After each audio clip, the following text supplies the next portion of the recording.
Welcome to Conversations with Asha and Steve, where communication matters. Join us as we discuss effective ways to communicate, bridge the gaps, and build long-lasting relationships within your business and life. Here are your hosts, Asha Prasad and Steve Harper.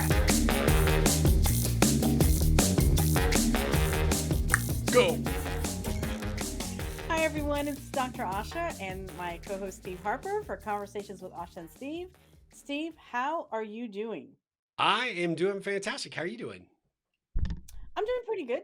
Pretty good. Just pretty good? Yeah, Normally you're doing you awesome. know what?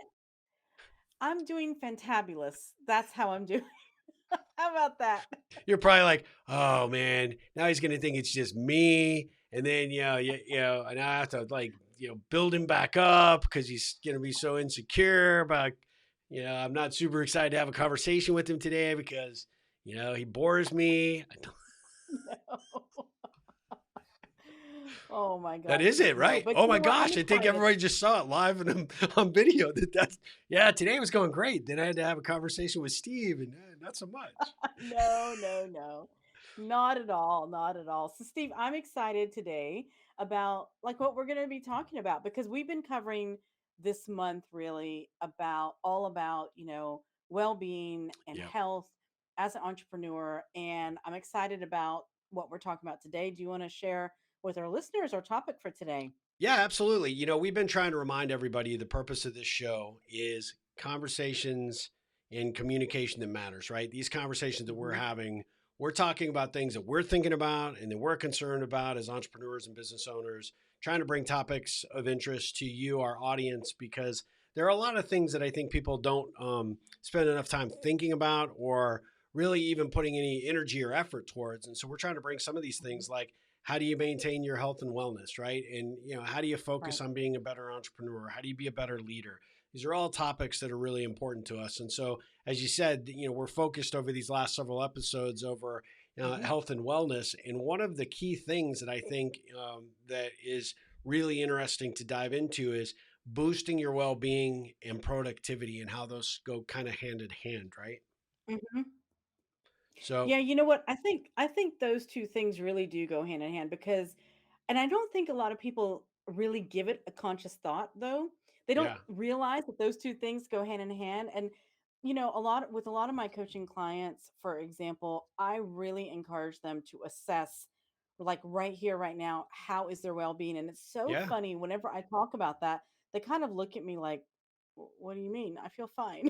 yeah, They're just like, what does that even mean? And it's going to mean different things. It means that, it really gives you a chance to get really like real with yourself in the moment of like, how are you feeling? Because you may be exhausted, you may be tired, and you may not even realize it consciously because you just don't stop. You just keep pumping in the coffee, you keep pumping in, all those kinds of things. I mean, really, and you just kind of keep going and going and going.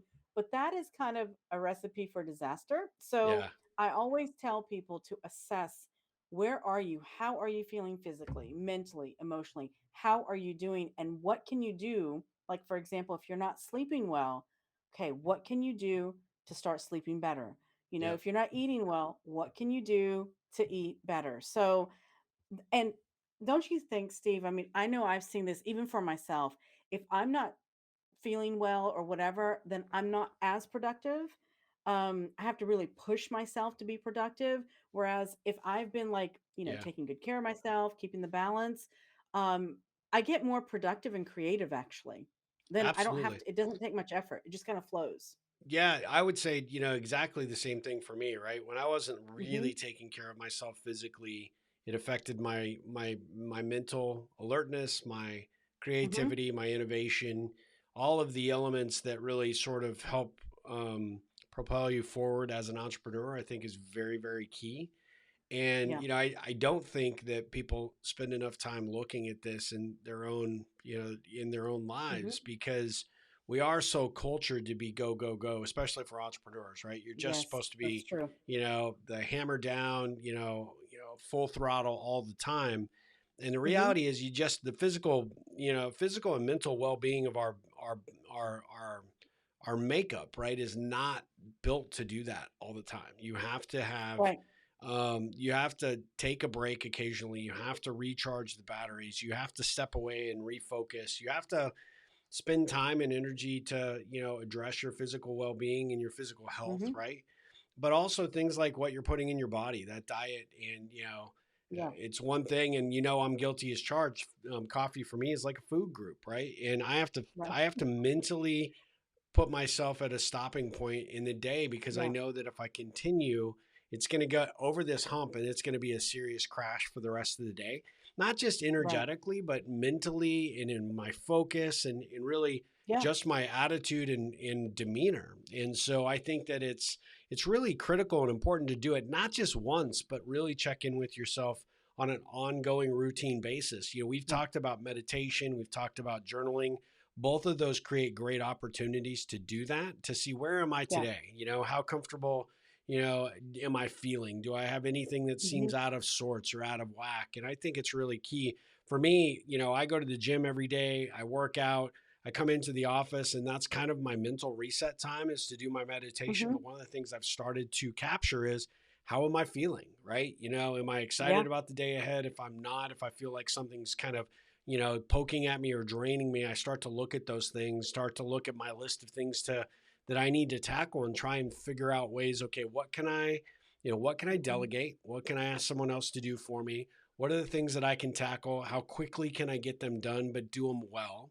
And then ultimately, if these things are starting to create and cause agitation to me, and impacting my well-being, my enthusiasm, my motivation, then I really need Hmm. to be looking at, do those things really even belong in my day-to-day Exactly. life, right? Are these activities that I can pay somebody else to do, or potentially outsource, or do I just need to suck it up, get it done, but then once I'm done, I've got a sense of accomplishment and I can say, off my list, right? So I think that's kind Right. of key. No, that's true. I mean, one of the things that I think is really important to think about as an entrepreneur, and especially if you have people working for you already in your company, is that when you have high morale and when you have people that are feeling well, doing well, they're going to do well. They're going to be much more productive. Yeah. You're going to have less, sick, calling in sick. People are going to be, really high energy. They're going to do their work. They're going to do it well. Less mistakes are going to happen, and that's going to get contagious. That's going to be contagious throughout the team. And I think that Yeah. this is really important because you can set the example of this as the leader in your company or of your team.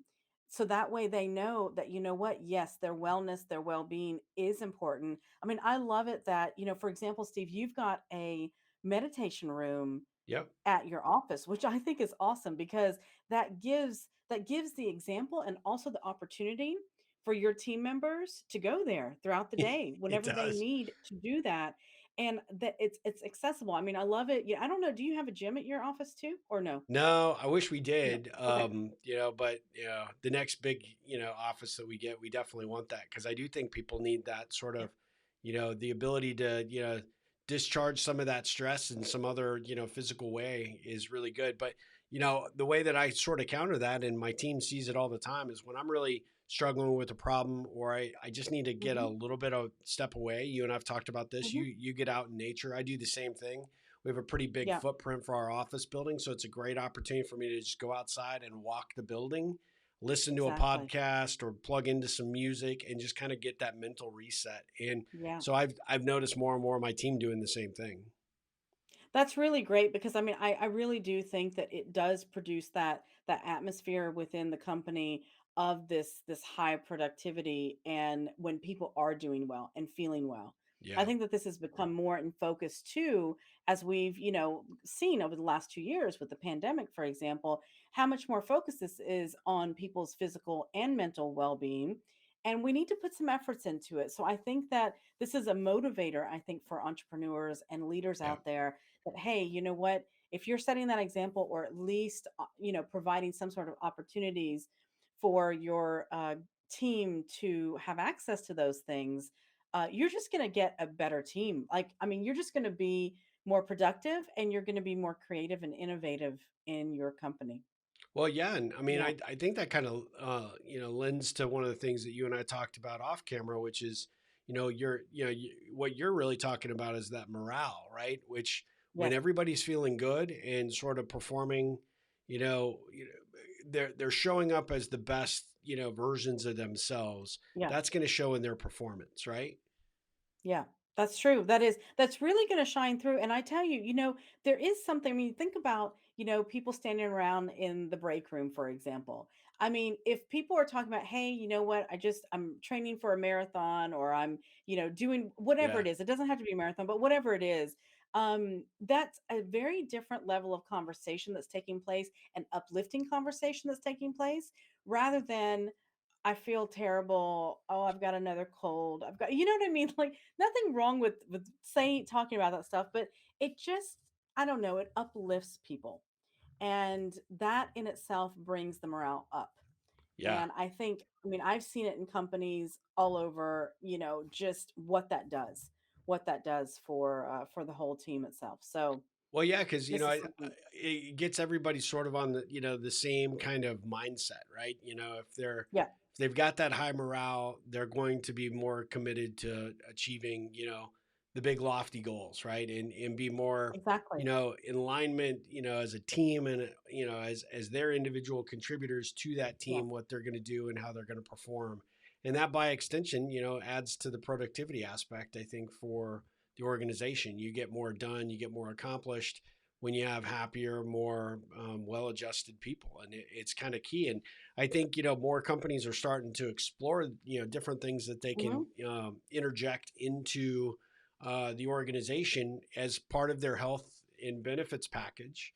But I Yeah. think it's so critical that companies that really are committed to this, see the value and benefit of it. They're doubling down in those investments. They're bringing in performance coaches. Yeah. They're opening up gyms in their buildings, or they're paying Exactly. for gym memberships, and encouraging people to take afternoons off so that they can do the mental resets, and all of those things I think have a very positive ripple effect to the overall Hmm. performance of the organization. I think so too. I was reading an article recently, and you probably have seen this article. I think it's in Sweden, if I'm not mistaken, where they are testing out the 6-hour work days more Mm-hmm. so now. I don't know if you read about that, but what they found was that people are more, because 6 hours, and if you think about it, 6 concentrated hours, you can be much more productive than in the 8 to 9 to 10 hours. Well, if you think about that, if you work in your job 6 hours Yeah, and you've got these other hours to take care of yourself, to actually do the physical activity, to do the meditation, to do whatever all those other things are, you can see how that will increase your productivity within those 6 hours. I found it absolutely. really fascinating. Do you incorporate anything of that like into your daily routine?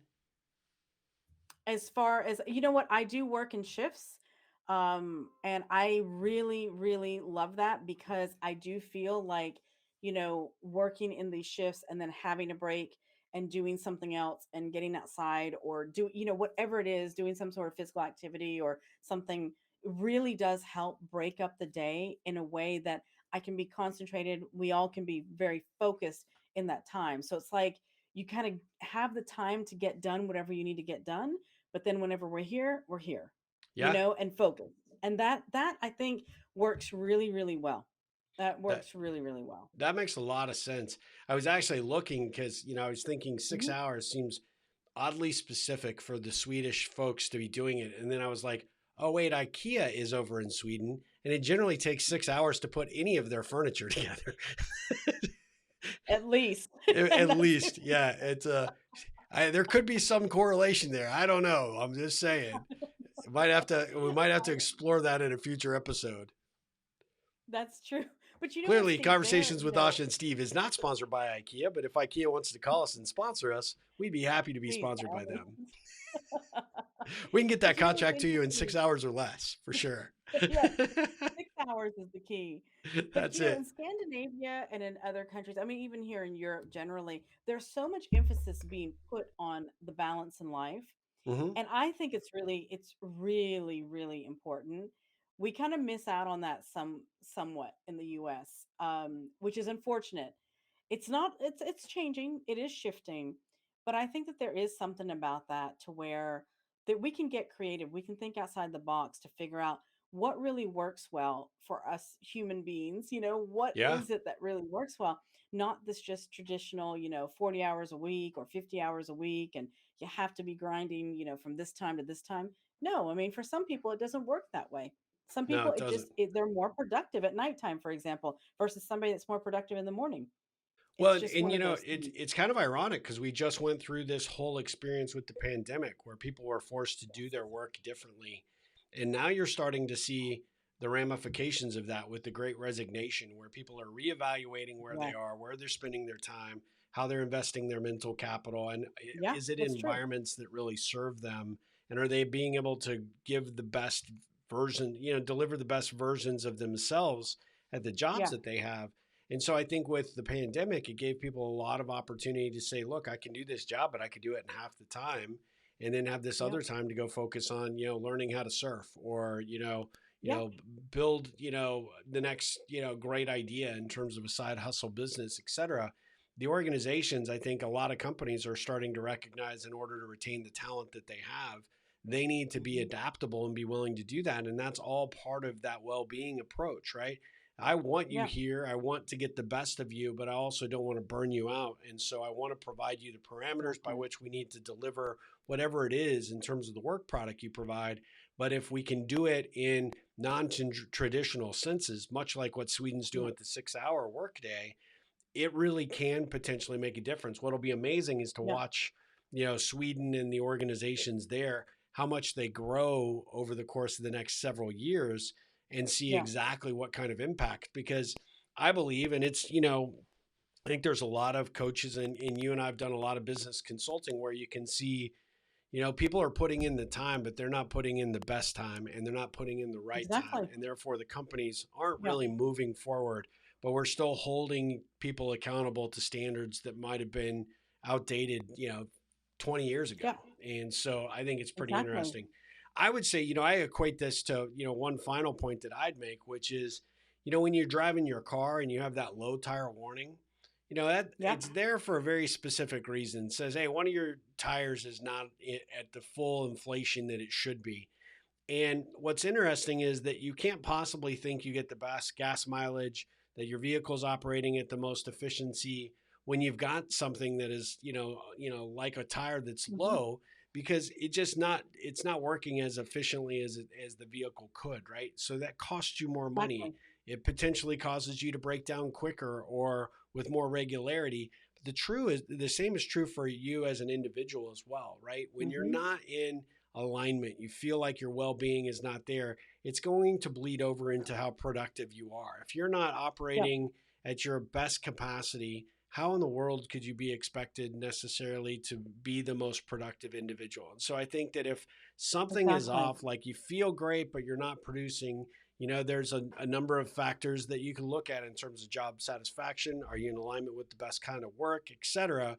But Hmm. more often than not, I find that it's not that people are really dissatisfied with their jobs, although there's plenty of statistics that support that that is the case. But Yeah. oftentimes, especially with coaching clients that I've worked with, it's not that they don't like what they do for a living. It's just they don't have any control over it, or they've been operating in the low tire pressure mode for so long that Exactly. other elements of their career path are starting to break down. And productivity is generally the one that we're measured by. Are we moving the ball down the That's true. field? Are we getting more sales? Are we productive? Are we Yeah. making enough calls in order to get the things converted? So I look at those kinds of things as, if you're not working at full capacity, then nothing is working at full capacity in most cases. And that's Yeah. another reason for us to take a look at and reevaluate where we are with our well-being on a daily basis, and sometimes maybe Yeah. probably an hourly basis, right? Yeah, no, that's true. That's a good point, Steve. I mean, with your example, you would never just put like a piece of black tape over that low pressure signal. I mean, you could, but Yeah. you know the consequences of that. And that's the same thing whenever you ignore your signals of your body, Yeah. your body, your mind giving out. So, yeah, absolutely. I mean, I think if you haven't been paying attention to your well-being, do it more often. Like really like what you were saying, Yes. do it on an hourly basis. Check in, how am I feeling? What's going on? I mean, just really really get used to listening to the signals of your body because it's going to be talking to you all the time. It's telling you something all the time. But we've gotten so used to in our society ignoring it or suppressing it. Yep. But that's just like putting the piece of tape over the low uh tire pressure or low engine oil, whatever it is. Yeah. You're not going to do that. There're going to be serious consequences Yeah. from that. Any warning is there for a reason, right? It's there to Yes, tell you, like, look, exactly. continue down the path you're going, and you're gonna wish you Yeah. hadn't. And that's kind of the Yeah. key.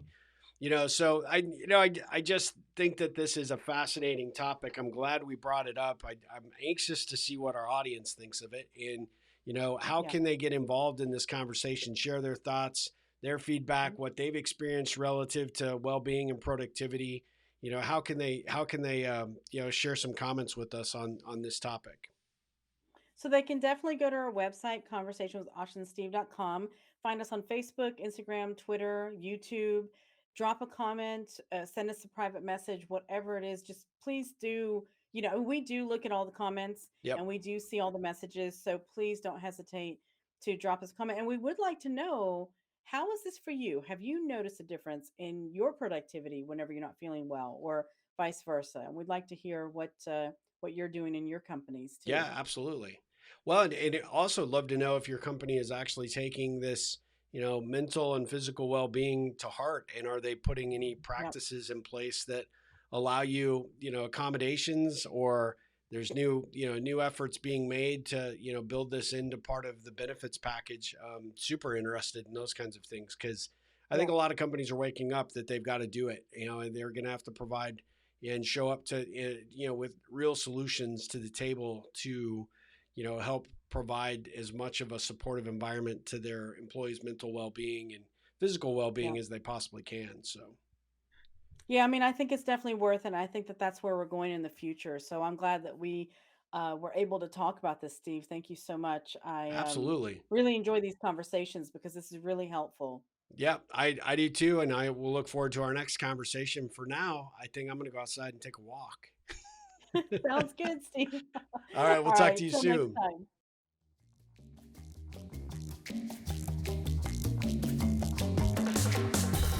Thank you for joining us for today's episode of Conversations with Asha and Steve. We love to hear feedback and questions from our listeners. Please feel free to visit our Facebook page for more tips and information. You can also email us directly at info@ripplecentral.com for more information.